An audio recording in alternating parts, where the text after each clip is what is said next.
humanist perspective presented by the New Orleans Secular Humanist Association, following our few principles of humanism.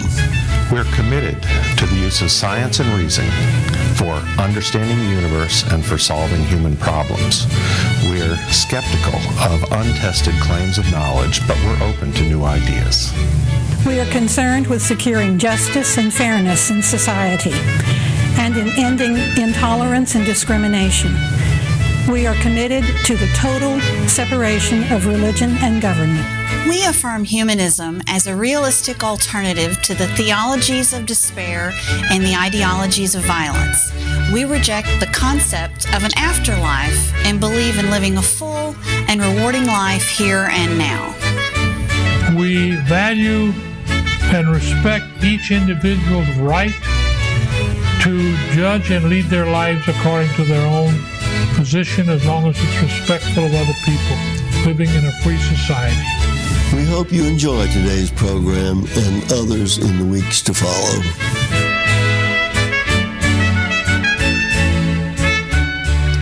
Hello once again. I'm Harry Greenberger, the host for the show. We're going to have an entertaining morning because our guest today is Sam Singleton, who bills himself as an atheist evangelist and who recently did a show in New Orleans entitled, "If the Ocean Was Whiskey and God Was a Duck." I'm going to ask you just to tell us what that's all about. If the Ocean Was Whiskey and God Was a Duck is the story of an episode in Sam Singleton's young life. Sam was 9 at the time. I speak of Sam in the third person sometimes. Preachers do that, you know. Okay, all right. And Sam was 9 years old at the time and had already been an evangelist for a year, having been told that he'd been called to preach at the age of 8. And was conscripted into preaching at his family's summer revival meeting. And he uses the opportunity to clear up some issues that he has concerning his family's belief and the way it affects his life. That must have been an awesome experience, being told at that age that you were called to do this. The play says, and this is a theater piece, mind you, not a stand-up comedy act. All right. Sam says in the piece that I was always a talker. There was never a time when I didn't talk a lot, and I'm paraphrasing myself now. But at the age when I was 8, my parents decided that what appeared to be an exceedingly annoying personal fault was in fact an exceedingly annoying gift from God. It was a call to preach. And so then they set about convincing me when I was 8 that I had been called to preach. And by the time If the Ocean Was Whiskey and God Was a Duck takes place during the summer of my 9th year, just at the end of my 9th year, I had already been on the Sawdust Trail for a year. And what did you know about whiskey? Well, the revival meeting, the Brush Arbor meeting, was convened on land owned by a moonshiner name of Birch Blake. Okay. And my uncles and my father entered into a kind of unholy alliance with Birch Blake, the moonshiner, in order to convene their Brush Arbor meeting on his land. I see. Well, so beyond that age, then, when you still had that annoying habit of wanting to talk, you changed your message. Is that my understanding? This show deals with what is described as the second epoch of Brother Sam's life. The first epoch began when I was 4 and learned to read. From that time, God's days were numbered. The second epoch, the one during which If the Ocean Was Whiskey and God Was a Duck takes place, concerns God's probationary period. It was beginning at about this time that I started questioning God and the claims that were made for God and presumably on God's behalf. And it wasn't until I was 14 and read the King James Version of the Bible all the way through that I realized that, there was no God, and subsequent to that became an atheist. You determined that the Bible was a work of fiction? Yes. No, all right. Well, to continue with this matter of the ocean being whiskey, I still don't understand what the duck did. I don't either. I remember the Tex Ritter song, Jack of Diamonds, let's see, if the ocean was whiskey and I was a duck, I'd dive to the bottom and never come up. So okay. I'm assuming that God dove to the bottom and never came up. Okay, well, you have clarified that. Now, so you became another kind of evangelist. Tell us about, how all that developed. When I was 14, as I say, I read the Bible, and that finished God off for good. It wasn't very long after that I began to entertain the idea of continuing the family trade, but as an atheist. You see, Pentecostal preaching is what my family does, that and snake handling and speaking in tongues and rolling around on the floor. You said does. Is that still the case? Absolutely. Oh, okay. Yeah. Insofar as I know, the only one who has ever actually broken loose, who has managed to climb his way out of this deep hole of superstition and suspicion and hatred and fear. I'm the only one.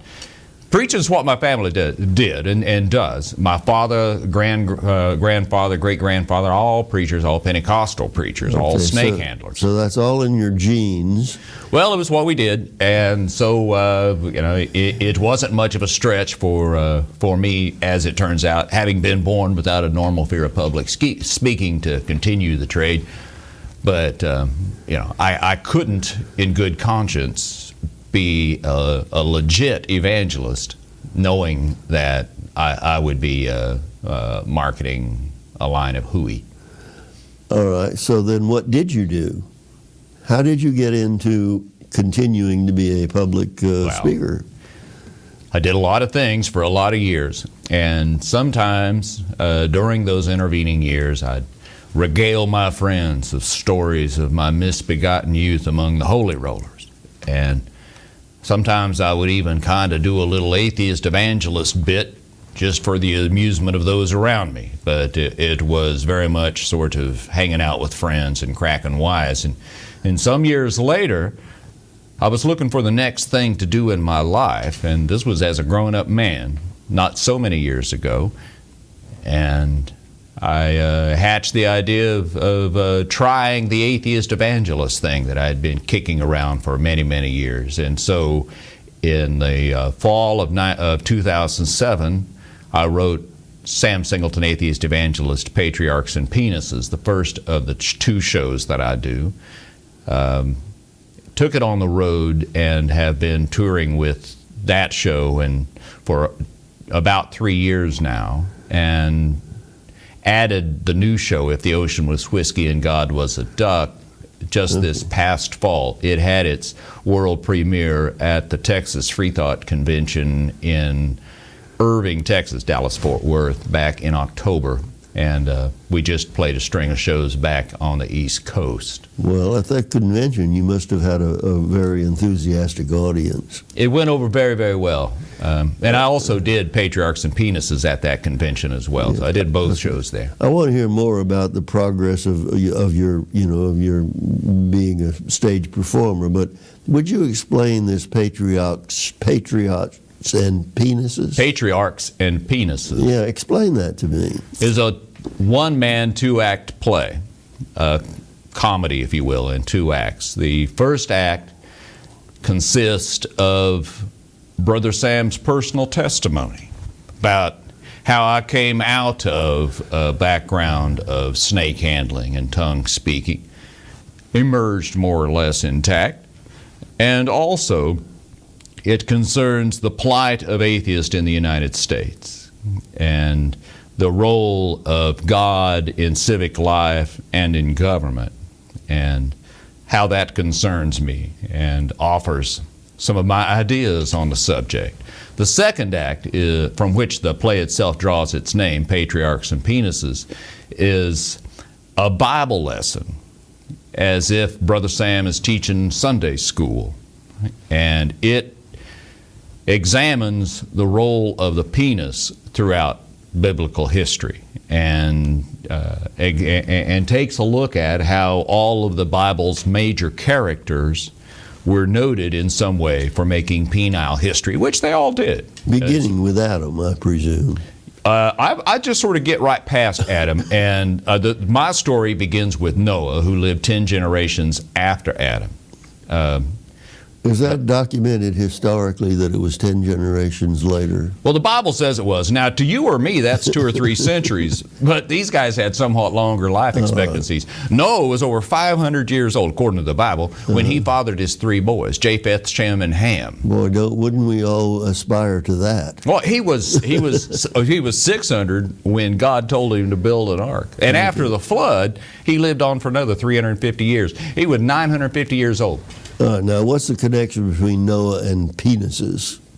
Well, one time when he was in his late 600s, early 700s, middle age, he had gotten himself very, very drunk. You see, Noah is also given credit for having invented wine. Naturally becomes first wino. And one thing about Noah is he could never stand to be in any way encumbered once he got drunk. And so he passed out in his tent, and he was laying there this one time, and he was nude. The truth was he was just laying there, penis and all. Okay. And his son Ham walks in on him. And Noah wakes up, and when he hears about Ham having gazed upon him lying there, he runs Ham off. There's a long list of rules, turns out, although it doesn't get formalized until Leviticus 18, about seeing your kin naked. And your daddy is one of the people you're not allowed to look at naked. Well, when Ham looked at Noah's penis, Noah had no choice but to banish Ham and to curse him and his offspring to live in slavery. Is that why Jews don't eat ham? Oh! I'm sorry about that. Go ahead. Well, Ham went off to populate Africa. He got exiled to Africa, and so he became the patriarch of the Philistines eventually. And of course, the Philistines have an important role in the Bible as well. I don't understand how he could have survived the flood, which was presumably wiped out everybody. Oh, he was still a good boy at the time of the flood. I thought the flood wiped out He was one of the people on the ark. Oh, he came back to his, you say... No, this was after the flood.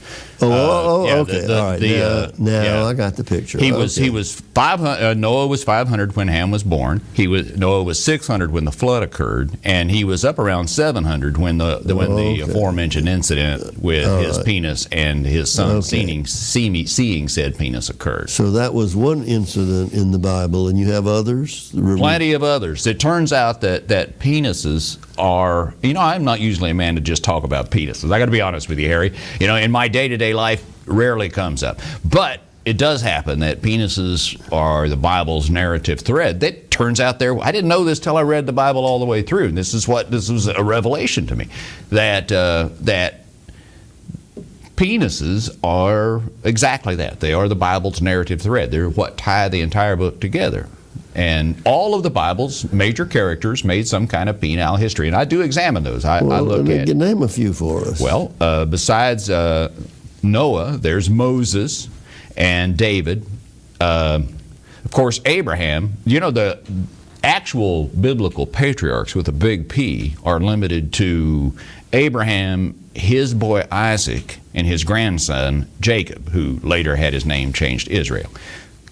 But they weren't the only ones that made penile history. I throw in Noah and Moses and David, and since Brother Sam comes from a Christian background, Jesus and the Apostle Paul, all of them did fabulous things with penises. Their own and other guys. I didn't know that Jesus had any connection with penises. And when 8 days were accomplished for the circumcising of the child, his name was called Jesus, which was so named of the angel before he was conceived in the womb. That's straight out of he was Scripture. conceived without a penis. Yeah, that's exactly right. See, it turns out God hated women even more than he hated men. I see. Well, That's why he only got laid that one time. I hear what you're saying. And she was still a virgin when he got done. That's a good act. Now, tell me more about the advancement of your stage activities. Well, I wrote Patriarchs and Penises and took it on the road. It's now played over 60 cities, and once again, 2 years or so after beginning Patriarchs and Penises, added a show. We now have actually 4 different programs, and Patriarchs and Penises is not surprisingly sort of R-rated. It has a lot of swearing in it, a lot of cuss words, and If the Ocean Was Whiskey and God Was a Duck is really suitable for most ages. It's possibly, I suppose you could say, PG rated. It has a little bit of profanity of the sort that 9-year-old Sam heard, but there's no talk about sex. There's no talk about anatomy. Yeah. There's another program called Too Big for God, which I suppose we could say is G-rated. It's typically presented on Sunday mornings to groups at, for instance, we did it at the Atlanta Free Thought Church, or Atlanta Free Thought Hall. We also did it, that was on Easter Sunday last year, by the way. Okay. We also did it at the North Texas Church of Free Thought last Palm Sunday. This coming Easter, we're going to be doing the American Atheist Association convention, which will be in Des Moines, Iowa. I see. Well, that's big time. That's a big time audience you'll have there. Is this your full time occupation, or is this something you do between something else? This is it. I see. So you're on the road a lot. Constantly. From where? Where's your home? I don't say, not surprisingly. Oh, okay. So it has not yet been firebombed. Precisely. All right. Well, I understand that you have also authored books. Tell us about that. Well, the books are the place. Patriarchs and Penises and If the Ocean Was Whiskey and God Was a Duck are both available as paperbacks. I see. And I presume someone can go to your website and find out, where they could get the book. Sure, they can, and of course, they're offered at Brother Sam's personal appearances as well. Okay, well, we did have you here in New Orleans, and it may be that you will be willing to come back another time. We had a sold out show last night in Metairie. Wonderful, that's wonderful. That always bodes well for our return trip. And since we did it If the Ocean Was Whiskey and God Was a Duck last night, we look forward to being able to come down and do Patriarchs and Penises here in New Orleans. It seems like a New Orleans kind of a show, Patriarchs and Penises. Well, I'm glad that that you had a good audience last night. And are you going to have time now to take tour New Orleans and enjoy some of what we have to offer? I would like to. New Orleans is not new to me. I have strong family ties to New Orleans and have been coming here my entire life and have spent an awful lot of time here. Unfortunately, on this trip, being on tour, there'll be very little time for sightseeing. We are going over to Gulfport tomorrow afternoon for a Sunday social at 2:00 at Harmony Hall in Gulfport, Mississippi. I have to really concentrate to form the second syllable of Mississippi. I grew up saying Mississippi, and it still comes out that way involuntarily. Well, they have an interesting group of secular people on the Mississippi Gulf Coast, many of whom come over for our meetings, because we outlined our territory as anything within 100 miles of New Orleans. So we have members from Baton Rouge and the Mississippi Gulf Coast and South Louisiana, many of whom come to the meetings, and they're all on our mailing list. They get our newsletters, and but you'll meet some nice people over. Oh, we're so looking forward to it. my tour manager has had more dealings with those folks than I have, but she's very enthusiastic about getting to meet them all and to introducing me to them, and I also am really looking forward to it. Very good. These sort of social gatherings where we just get together are really one of the payoffs of doing this entire thing, Harry. It's fabulous. We develop actual friendships with people all around the country, and the people we meet are people we would want to meet. They're bright, inquisitive, decent, kindly, compassionate people, almost uniformly. You are describing secular humanists. Well, of course. and we should have expected that, but I'm not sure that we did, or at least not to the extent that it's turned out. But there are a lot more of us than the polls reflect, or that people think. You mentioned off camera the recent loss of a friend, and this man, you said, had been an atheist, it turns out, and Yes. Without your having direct knowledge of that. I don't remember our ever discussing religion. Now, apparently, from other people whom I met at the memorial, I was not the only one who knew about it. But the way I learned was he just died last week. His son called me and said his father had made a special request that for his thing, he called it, he didn't want to call it a funeral, he wanted 3 people on the stage. This is in a church where they don't really call it a stage, but he wanted 3 people. He wanted the pastor of the Unitarian Church, he wanted his brother who was a Unitarian priest, and he wanted me as a secular humanist. So I had the and I can tell you there was a standing room only crowd in that church. He had lots of friends, and it gave me an opportunity to say what the end of life means to someone who is not expecting to go to a better and bigger place in the sky. So it gave me an opportunity to let people know who we are.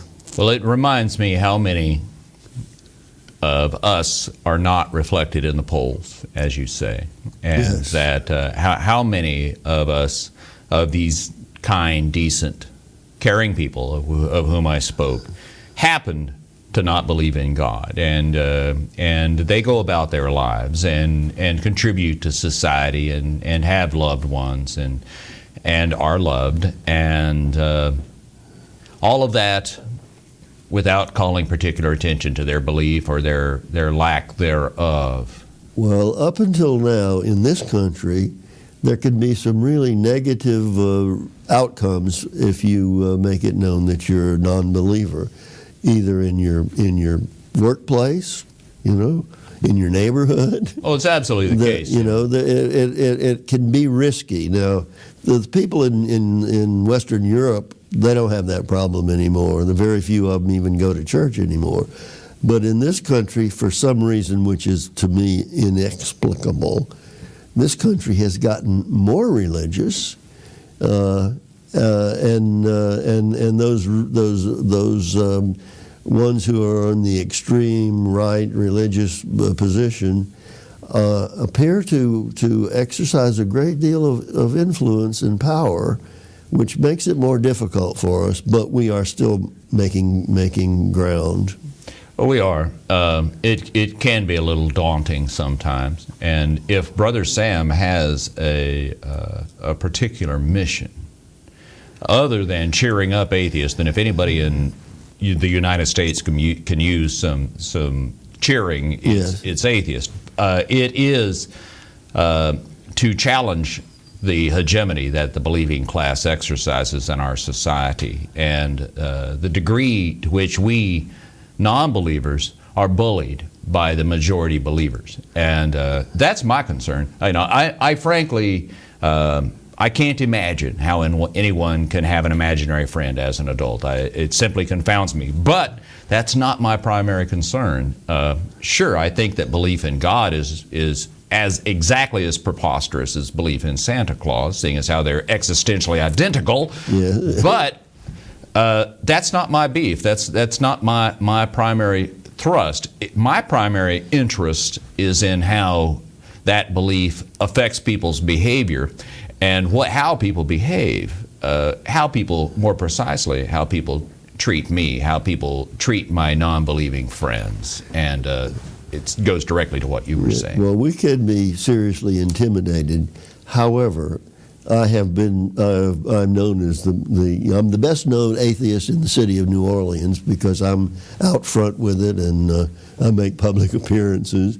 And I have friends who said, if people are going to firebomb your house or they're going to spray paint your car.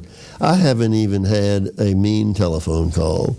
So I would encourage other people to give serious thought to coming out. Let people know that you have used your brain and your intellect and have come to the conclusion that there was no point in following the religious leaders, because my experience has been benign. So has ours. Not surprisingly enough, I haven't found thus far as much of that thing, that dark force, whatever you want to call it. Yeah. Dark force. That doesn't sound very atheistic, but as one might have expected. In fact, we've had believers come out to the show any number of times, and that is the small population of believers who have come to the show, have been courteous and respectful, and in some cases complimentary. In at least a couple of cases have actually written little endorsements or blurbs in support of the show. I'm happy to hear that. I suspect the real adamant ones didn't come to your show. We played Topeka, Kansas twice, and Fred Phelps and the goons from Westboro Baptist Church, the ones that protest military funerals, didn't show up. We've played their hometown twice. Well, you're lucky that they didn't. Well, I think I'm going to go to their place. The next time we're in Topeka, I think I'm going to go to Westboro Baptist. Our time is almost up. You want to remind the people of your website so that they Sure, might... SamSingleton.com. You Google Sam Singleton, you're going to get page after page after page of Brother Sam. Oh, okay. Well, just to let folks know, and I want to thank you very much for being here with us. And I hope that we will see you again in New Orleans, either for a performance or a social event. And I want to thank all you folks who are watching our show, and hope that you'll be back again next week, where we'll have another interesting program for you. In the meantime, think about what you've been hearing from Sam Singleton and the fact that we can find some humor in our disbelief.